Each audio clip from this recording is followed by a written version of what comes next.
আসসালামু আলাইকুম, আশা করি সবাই ভালো আছেন। তো চলে আসলাম আরও একটি নতুন ভিডিও নিয়ে। তো এই ভিডিওতে কিন্তু আমি কোনো বাসমুড শেয়ার করছি না। আজকের এই ভিডিওতে আমি একটা নতুন মুভি শেয়ার করছি, যেটা কিন্তু কিছুক্ষণ আগে রিলিজ হয়ে গেছে। তো এখনই এই মুভিটা ডাউনলোড করতে চলে যাবেন না। এই মুভিতে 6 সংখ্যার পাসওয়ার্ড আছে এবং আমার এই ভিডিওতে 3টি পার্টে 6 সংখ্যার পাসওয়ার্ড দুইটা করে দেখানো হবে। তো ফুল পাসওয়ার্ডটা কালেক্ট করে আপনারা মুভিটা ডাউনলোড করতে যাবেন বা ডাউনলোড করে রাখেন, তারপরে আপনারা পাসওয়ার্ডটি কালেক্ট করে এক্সট্রাক্ট করে নেবেন, না হলে এক্সট্রাক্ট করতে পারবেন না।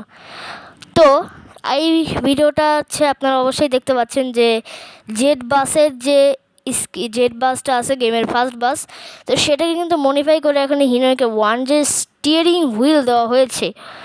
এখন লো ডিভাইসরা ভাবতে পারে যে ভাই এটা তো হাই ডিভাইসের ওবি, কীভাবে খেলবো, এটা তো খেলা সম্ভব না। তো তাদের জন্য আমি কালকে একটা কোড নেম নিয়ে আসতেছি, মানে কোড নেম শেয়ার করব, যেটা কিনা আপনারা যে কোনো ওবিবিতে এই স্টিয়ারিং হুইলটা লাগাতে পারবেন। ওটা অন্য একটা কোড নেম। আর অনেকেই মনে করতে পারেন যে আমি যে স্টিয়ারিং হুইলটা দিয়ে খেলছি, নতুন স্টিয়ারিং হুইল, এটা হয়তো এই ওবিবিটার সাথে ইনক্লুড থাকবে না, এটা একটা অন্য স্টিয়ারিং, অন্য একটা কোড নেম। তো এটা কিন্তু আমি একটা ইন্দোনেশিয়ান চ্যানেল থেকে ডাউনলোড করেছি। তো এখানে কিন্তু আপনার ইন্দোনেশিয়ান চ্যানেল থেকে ডাউনলোড করার কারণে এখানে কিন্তু লিঙ্কটা একটু ঘোরানো পেঁচানোর লিঙ্ক, সরাসরি ড্রাইভ লিঙ্ক কিন্তু তারা দেয় না। তো আপনারা এটা কীভাবে ডাউনলোড করবেন সেটা নিয়ে কালকে একটা ভিডিও দিব, এবং আজকে রাত্রে একটা ভিডিও দিব, যেটা হচ্ছে এটা হচ্ছে ভলভো B11R বাস মোডের একটা ভিডিও দিব আপনাদেরকে। যারা ভিডিওটি দেখতে চান, যারা এই ভিডিওটি দেখতেছেন, এখন একটা লাইক করে দিবেন এবং সাবস্ক্রাইব করে দিবেন, যাতে আপনাদের জন্য এরকম ভিডিও আমি আরও মেক করি। তো আজকে এই মুভিটার বিশেষত্ব বলি, এই মুভিতে আপনারা প্রচুর পরিমাণে ট্রাফিক পাবেন, এবং আমি যেই ম্যাপটা খেলতেছি এই ম্যাপটাতে আপনারা প্রচুর পরিমাণে ট্রাফিক পাবেন। তো অনেকেই বলতে পারেন যে ভাই আমি কোন ম্যাপ ড্রাইভ করতেছি, কারণ অনেকে আছে যে যারা বাসিদের শুধু 2-1টা ম্যাপ দিয়েই খেলে, বাকি ম্যাপ আর ধরেও না। তাই তাদের জন্য এই ম্যাপের নাম আমি আমার ভিডিও ডেসক্রিপশন বক্সের ভিতরে দিয়ে দিছি, যে এই ম্যাপের নাম আসলে কি। ঠিক আছে? তো এই মুভিটাতে যে গ্রাফিক্সটা ইউজ করা হয়েছে, এটা কিন্তু অনেক সুন্দর একটা গ্রাফিক্স। এই গ্রাফিক্সটা যারা ইউজ করতে চান তারা এই মুভিটা অবশ্যই ডাউনলোড করবেন। তো 2 সংখ্যার পাসওয়ার্ড শো করানো হয়ে গেছে একটু আগে। তো যারা ভিডিওটা দেখতেছেন লাইক করে দিবেন। আজকে বেশি কথা বাড়াচ্ছি না, এখান থেকে বিদায় নিচ্ছে। ধন্যবাদ সকলকে। আর পুরো ভিডিওটি দেখে পাসওয়ার্ডটি জেনে নেবেন।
তো এক বোবা এক বয়রা মেয়ের প্রেমে পড়েছে। তো বোবাটা যখনই গান গাইতো, বয়রা মেয়েটা শুই না দৌড়ায় দৌড়ায় বোবার কাছে আয়া পড়তো। এটা আবার মেয়ের এক অন্ধ চাচা দেখা পালাইছে। তো অন্ধ চাচা দেখা যায় মেয়ের বাপের ডা যার পাও নাই, 2 পাও নাই, ল্যাংরার কাছে যা বিচার দিছে। ল্যাংরা বাপের কাছে যা বিচার দিছে, ল্যাংরায় জিদ্দে চিত্তা মিত্তা ফায়ার হইয়া দৌড়ায় যায়, সাইকেল উঠাইছে, সাইকেল উঠায় যায় বাইকের মধ্যে কিক মারছে, কিক মাইরা গোড়াদা চৌড়াইয়া স্যারের কাছে গেছে। মাজার থিকা চাক্কু বাইর কইরা পিস্তল দা 2টা গুল্লি কইরা তীর যায় স্যারের বুকে লাগে, স্যারাটা হনে মারা যায়। এটা দেখা বয়রা মাইয়াডও মারা যায়। কি সুন্দর একটা কাহিনী লিখছি। আমি একটা ভালো একটা রাইটার, আমি এটা দিয়ে একটা ছবিও বানাবো চিন্তা করছি। ঠিক আছে, তো শুধু আপনাদের প্রয়োজন আর কি, আপনারা সাপোর্ট করলে মনে করেন আমি একটা ছবি বানাইতে পারো। তো আমি নায়িকা তো একটা চুজ করছি যেটা মনে করেন আমার